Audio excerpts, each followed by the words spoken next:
أشهد أن لا إله إلا الله.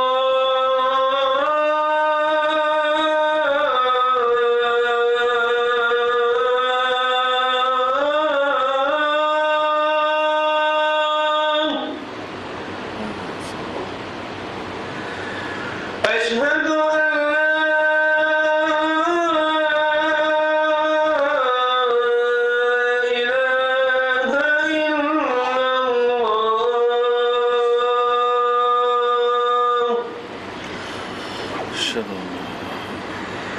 أشهد أن محمدًا رسول الله.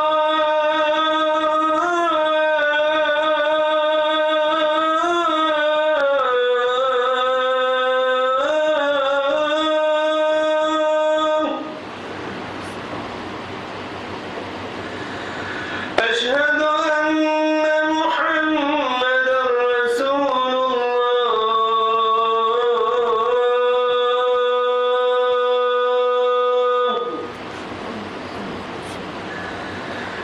حي على الصلاة.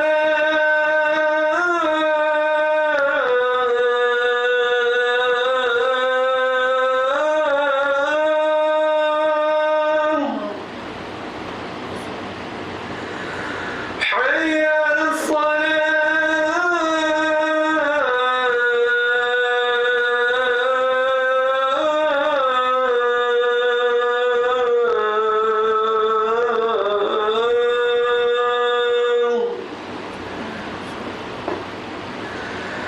حي على الفلاح.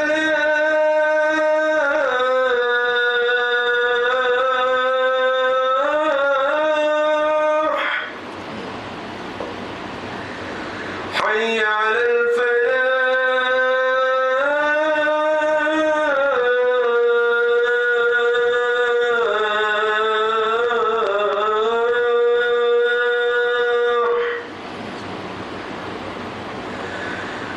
الله أكبر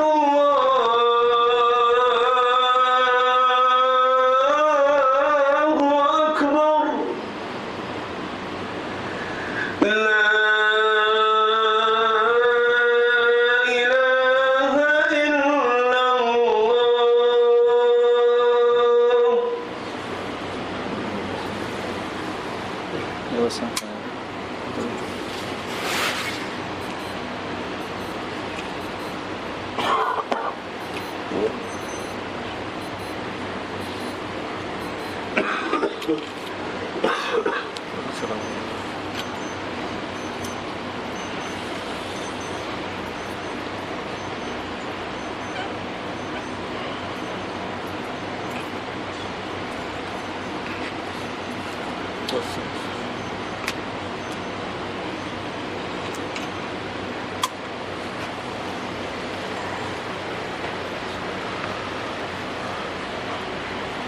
إن الحمد لله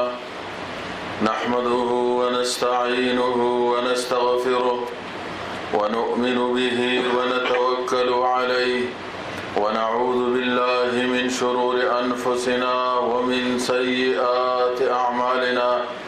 من يهده الله فلا مضل له ومن يضلل فلا هادي له. ونشهد أن لا إله إلا الله شهادة تكون للنجاة وسيلة ولرفع الدرجات كفيلا. يا أيها الذين آمنوا اتقوا الله حق تقاته ولا تموتن إلا وأنتم مسلمون. يا أيها الناس اتقوا ربكم الذي خلقكم من نفس واحدة وخلق منها زوجها وبث منهما رجالا كثيرا ونساء. واتقوا الله الذي تساءلون به والأرحام إن الله كان عليكم رقيبا. يا أيها الذين آمنوا اتقوا الله وقولوا قولا سديدا يصلح لكم أعمالكم ويغفر لكم ذنوبكم. ومن يطع الله ورسوله فقد فاز فوزا عظيما. إن الله وملائكته يصلون على النبي يا أيها الذين آمنوا صلوا عليه وسلموا تسليما. تسليما اللهم صل على محمد وعلى آل محمد كما صليت على إبراهيم وعلى آل إبراهيم إنك حميد مجيد اللهم بارك على محمد وعلى آل محمد كما باركت على إبراهيم وعلى آل إبراهيم إنك حميد مجيد درنو معززو مسافرو پختنو ورونو دا د شعبان د مبارک میاشتې 19 تاریخ دی زمونږ استاد په دین کې د دې مبارک میاشتې ډېر فضایل دي دا میاشت ډېر فضیلتونه لري په اسلام کې نبی کریم صلی الله علیه وسلم چیرې یومش مکمل روزه نه دی نیولې سوا د رمضان مبارک میاشت به پورا کوله او نور چې په کال کې 11 میاشتې دي په دې 11 میاشتو کې باندې نبی علیہ الصلوۃ والسلام د شعبان د میاشتې اکثر ورځ به روزه نور 11 میاشتو کې چې زیات روزه نیولې دا د شعبان د دې میاشت کې به زیات روزه نیوله نو دا په دې باندې دلالت کوي چې د نبی علیہ الصلوۃ والسلام چې کوم شی باندې اهتمام کوي او هغه باندې خصوصي توجه ورته کوي نو دا د هغه په فضیلت باندې دلالت کوي عائشہ صدیقہ رضی اللہ تعالی عنہا فرمائی چې نبی علیہ الصلوۃ والسلام بروجه نیولا کان یصوم حتى نظن لا يفطر نبی علیہ السلام بروجه شروع کړل زمون بداخلو چې بوزکیږي نه او کان یفطر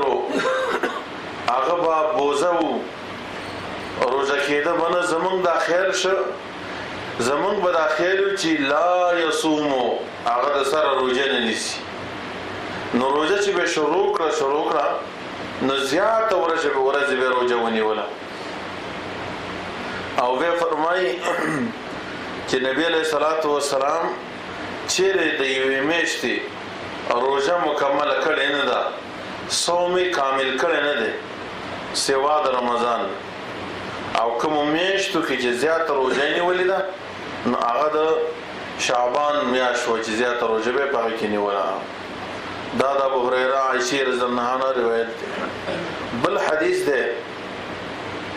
اغم د حضرت عائشہ صدیقہ رضی الله تعالی عنها روایت ده فرمایي چې لم يكن النبي صلى الله عليه وسلم يصوم شهرا اكثر من شعبان نبی علیہ الصلوۃ والسلام نو چې کوم میاشت کې به زیات روزه نیوله د شعبان د میاشت نه زیات روزه بل میاشت کې نه نیولې سوا د رمضان نه د رمضان میاشت شو دا به مکمله کوله نور د شعبان د میاشتې دې کې به زیات روزه نیوله او فرمایي چې نبی علیہ السلام فرمایي چې خذوا من العمل ما تطيقون تاسو په دې میاشت کې هغه عمل وکړئ چې تاسو وسه او طاقت الله جل جلاله انسان فخپل وسه او طاقت باندې مکلف کړي نو چې څومره تاسو وسه او طاقت هغه زیات عمل وکړئ د خپل وس او طاقت نه فوق او زیات عمل مکوئ الله تاسو په دې مکلف کړی استئ چې تاسو څونه وسه او طاقت دی وکړئ نو به فرمایي چې نبی علیہ الصلوۃ والسلام الله جل جلاله نستړي کیږي تاسو څومره عبادت کوئ الله ته خوشالي هغه ستړیتوب ناراضي کوم ستړي کیږي چې دا بنده ستړي کیږي نو ته څومره زیات عبادت وکي کوا چې ستړي خو الله نستړي کیږي الله د ته اجر درکړي الله د دې ثواب دل درکړي الله دل د دې بدله درکړي هغه ته څه قسم ستړیا ناراضي نو خپل وس او طاقت کې چې ستا څومره عمل هغه عمر وکړه خو نبی علیہ الصلوۃ والسلام هغه دا طریقه و چې هغه به همیشه کوم عمل چې سره همیشه کوي او اگر کلی هغه به نبی علیہ السلام ته محبوب همیشه عمل کوا اگر کلی همیشه روزه نیسا اگر کلی دا به نبی علیہ الصلوۃ والسلام ته زیات محبوب نه چې څومره اعمال یو سره همیشواله پکې اگر کم وي دا نبی علیہ السلام ته محبوب دی الله ته محبوب دی او یو سره یو واره منځ کې به پریږي کار نه دی یو واره ټول شپه پاتېږي او د مافصل منځنه نیولې منځ کوي عبادت کوي تر سار منځ پورې دا کله په ټول عمر کې وزلو الله ته دا محبوب نه الله وی چې کار کوا نبی علیہ السلام وی خو همیشواله کوا 2 رکعات منځ کا خو د شپې را پاتې کا 2 رکعات منځ کا الله ته جړه او فریاد وکاو سم ټول شپه چې یو واره په عمر کې وکړه نه 2 رکعات کوا خو همیشه لږه دعا کوا خو همیشه لږه صدقه کوا خو همیشه کوا دا نه چې یو واره د خرچه وکړه انفاق دی وکړه صدقه دی وکړه ټول عمر کې به فريدي بیا ایستکه نه لږ لږ کوا 50 پیسې ور کوا 100 پیسې ور کوا خو همیشه چې وست کې د څوک دی د پوهیږي چې دا مسکین دی غریب دی یو څو ور سره کوا همیشه نو هر عمل چې همیشه الله او رسول ته محبوب دي همیشه اعمال الله ته محبوب دي دا بل حدیث دی عبد الله بن عمرو رضی الله تعالی عنہ نے روایت دا وایي چې نبی علیہ الصلوۃ والسلام راخته کیږي د شعبان په نیمه شپه کې کله چې د شعبان میش داخل شي نو هر شپه الله جل جلاله راخته کیږي بل روایت کې راځي دی حدیث دا دی چې یطلع بل روایت کې راځي چې ينزل د شپې چې کله نیمه شپه شي الله جل جلاله راخته شي او چې څوک دعا کوي څوک ته طلب د مغفرت کوي سره د خپل حاجتونه الله ته پیش کوي خپل مشکلات الله ته وړاندې کوي نو الله جل جلاله هغه ته موافق او حدیث کې راځي چې دا یو شپه باندې دونه موافق کوي لکه یو خروف چې علل او داغه چې څونه وشغلي یا داغه څونه وړي یعنی دې نه زیات موافقه رب العالمین دا غي حساب مشکل ده چې وسړی وي دا وشغنی وصوف چې وسړی شمار دې دې شمار دې کېده نو الله جل جلاله چې کله د شعبان میش کې او راخته شي نو دونه د دې نه زیات خلکو ته موافق نورونو دا مبارک میش ده په دې کې مؤمن مسلمان لفقار دي چې خصوصي اهتمام وکړي د منځ قضیه خو اسلام اعظم نه مني خو خاص کر په دې میش کې پکار ده چې 15 وخت جمع منځ باید موږ پابند شو اکثر خلک د شپې دی 2 بجې 2 پورې ناست الله دې معافي سار منځ نه فات د شپې کوشش وکړه چې مخصن منځ وکړه الله چې پارم ودش بیا وروسته 2 بجې را فاتېږي او الله ته درخواستونه کوي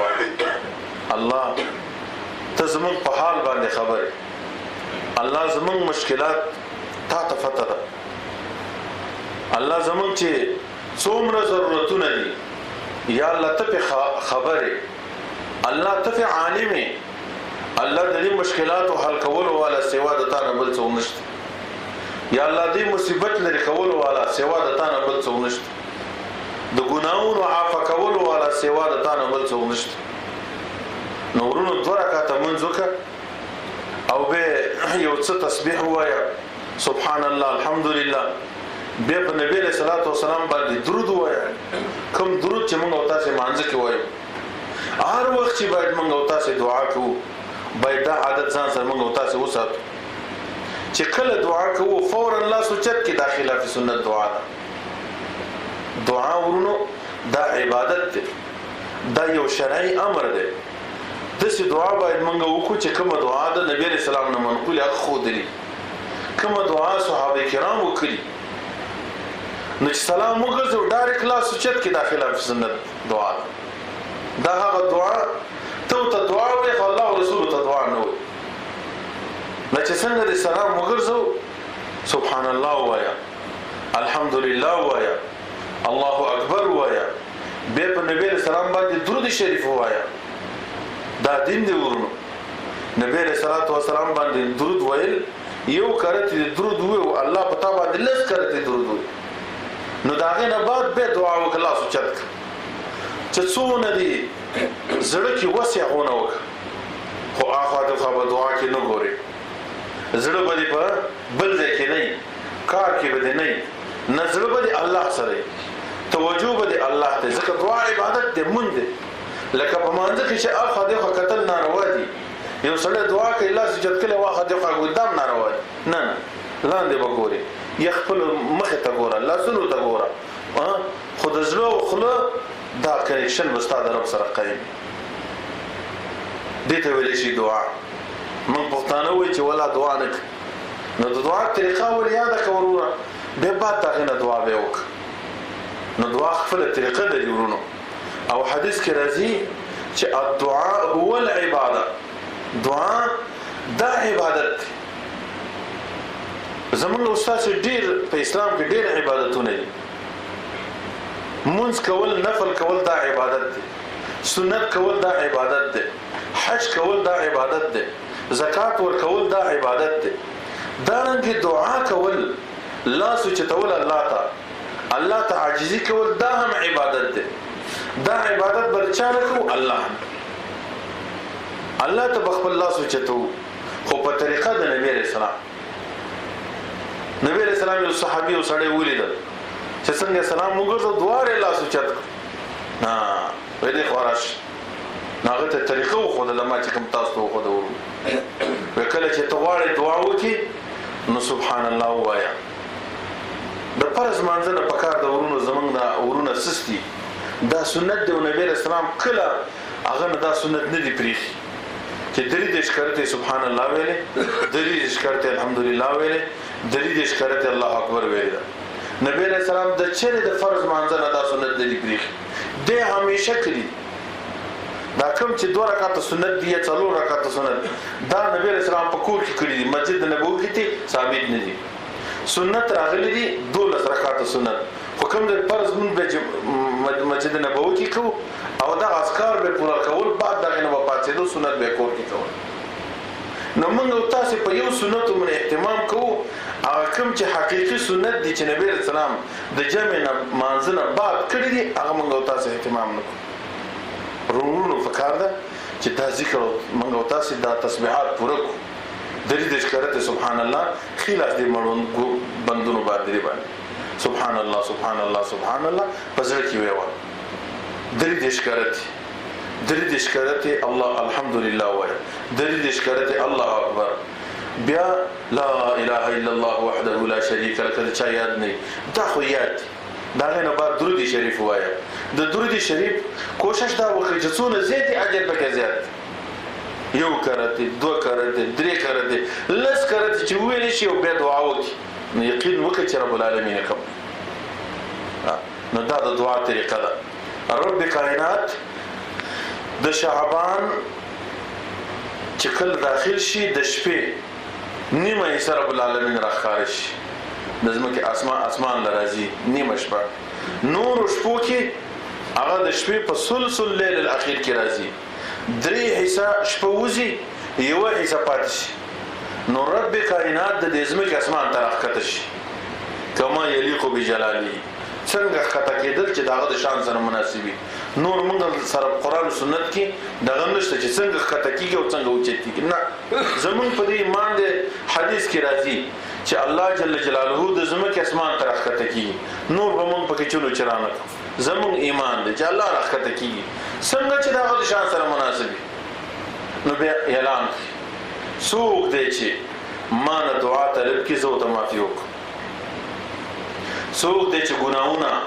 عفو وغواړي زو ته عفو وکړي څوک دې چې خپل حاجت ما ته وړاندې کړي چې زه ول حاجت پوره کړم आवाज کوي هر شپه خو د شعبان کې ثلث الليل الاخر کې ناراضي نه په شعبان کې نصف الليل هغه راخته شي او دون زیات خلکو ته معافي کوي لکه دغه وړي او یا دغه وشغني چې د چيري یا د بزي په شعبان دي چې هغه څونه وړي دغه نه زیات معافي کوي رب العالمین ورونو دا څه دین باید موږ تاسو اهتمام کوو په دې باندې دا وخت د یو ملمر روز تر روان دي چې هغه تر رمضان وي نو دا ډیره مهمه میاشت صحابه کرام به یو بل ته دې خوشخبری ورکوله چې مبارک د مغفرت میاشت روان ده چې رب کائنات په دې میاشت کې خپل بندگانو ته عفو کوي نو یو بل ته خوشخبری او زیره ورکو نو دا مې شورون روانه ده دا غنه د مخې باید موږ تاسو ځان چمتو کله کله روزه کیږو کله کله روزه باید سره د اوس نه نیس دا زموږ استاد دین دی ورو بارك الله لي ولكم في القرآن العظيم ونفعني وإياكم بالآيات والذكر الحكيم إنه تعالى جواد كريم ملك بر ورب الرؤوف الرحيم